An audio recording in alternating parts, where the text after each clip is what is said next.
This is John Reed, JDOD.com. Another Palo Alto video shoot. We've got Amit Sinha here. How you doing? Thank you, John. We're going to talk HANA, which I haven't discussed yet today, but you run HANA marketing, right, amongst other things? Yep, actually I'm focused on HANA. Yeah.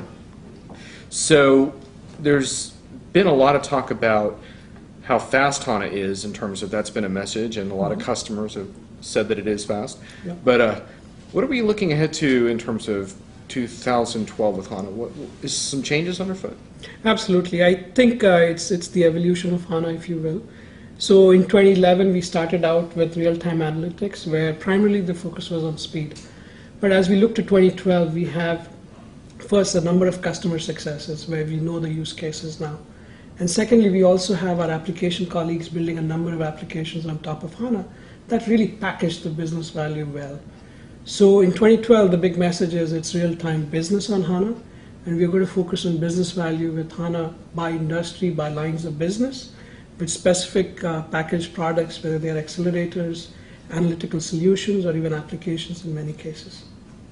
So I think you said something about a dozen apps running on HANA. I wanted to ask you about this because I talked to one early proof of concept customer quite a long time ago and asked him, well, why didn't you go ahead with HANA? This was in the summertime.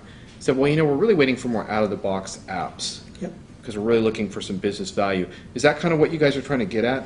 Absolutely. If you look at the roadmap for HANA, the first few things that have come out of the door, for example, is the SAP COPA accelerator.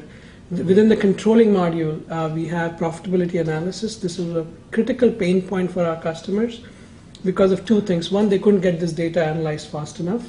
And second one was they couldn't get the details of the data, if you will. The roll-ups kind of prevented that from happening. So we got that packaged, and we've got the implementation time down to 6 to 8 weeks on an average. And sometimes some of the implementations have gone as fast as 3 weeks. So what really happens with COPA Accelerator is you get this magical performance for end users, whether they're in finance or in sales or general managers of business, and IT is able to get that value very, very fast, and it's very tangible.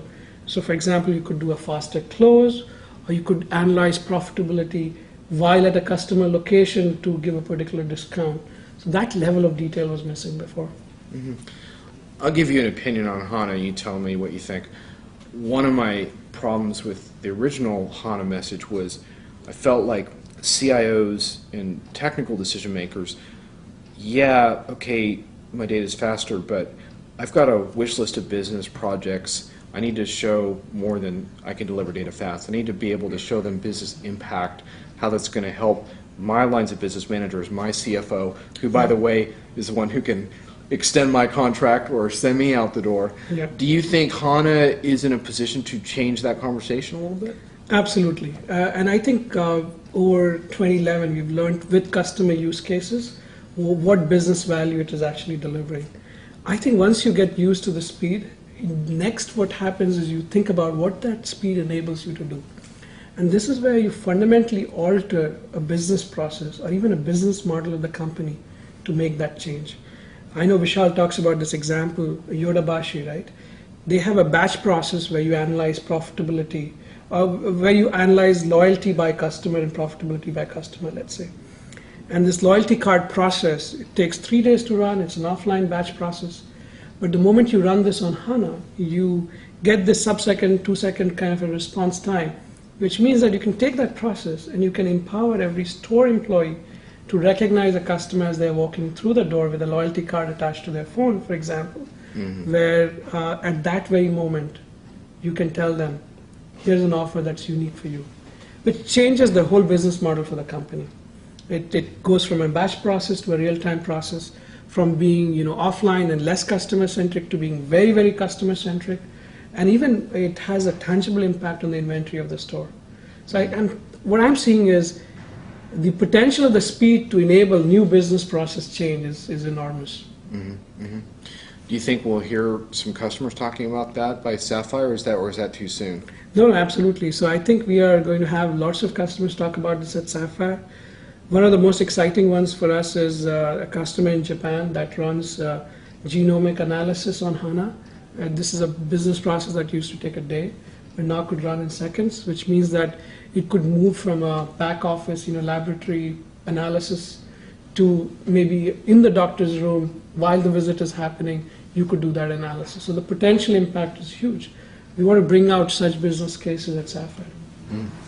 Now, one thing that is still emerging that I thought was powerful was took a closer look at Project Maui, because I spent some time with the Streamwork team yesterday on an engagement here, and I was impressed by Maui. For those viewers who don't know, is a tie-in between Streamwork and HANA-based environments where you can essentially look at not only faster data, but how do I use that data to make decisions in a collaborative environment.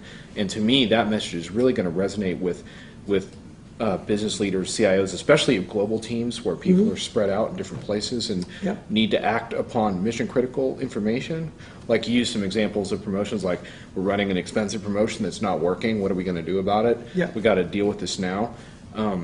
So this is coming down the pike. You shared with me on the whiteboard a vision of this. Now this is a little more, still gathering momentum, still in ramp up, but tell us a little bit about the future. You put it more under 2013, you called it networks. How does the network picture fit in, the real-time network?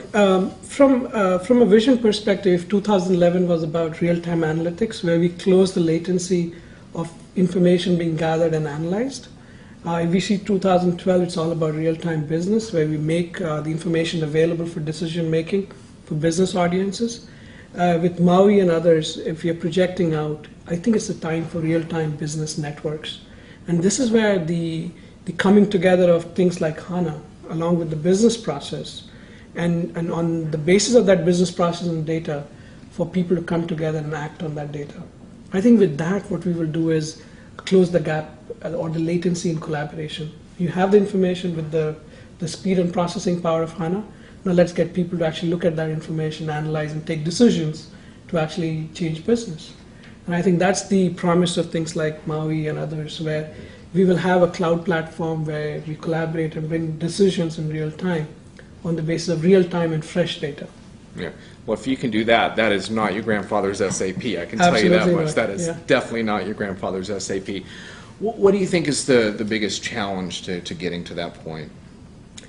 I think it's a challenge as well as an opportunity. I think it's about rethinking IT the way we are being used to. So HANA, for example, challenged the fundamental assumptions around database technology, some things that have been held sacred for a long, long time. Same thing around cloud. When we interact HANA with cloud or cloud with mobility or HANA with mobility, you will see a lot of sacred cows being left around. So I think that's the challenge as well as an opportunity for us to come in and simplify. And in many cases, it will be SAP technologies that the next versions of these technologies will be far more simpler. And I think it's both a challenge as well as an opportunity for us. Sacred cows going by the wayside. Well, folks, you heard it here. Vishal's team is based right here. You're right in the midst of it. So hope you enjoyed that update. See you at Sapphire. Thank you, John. Enjoyed talking to you.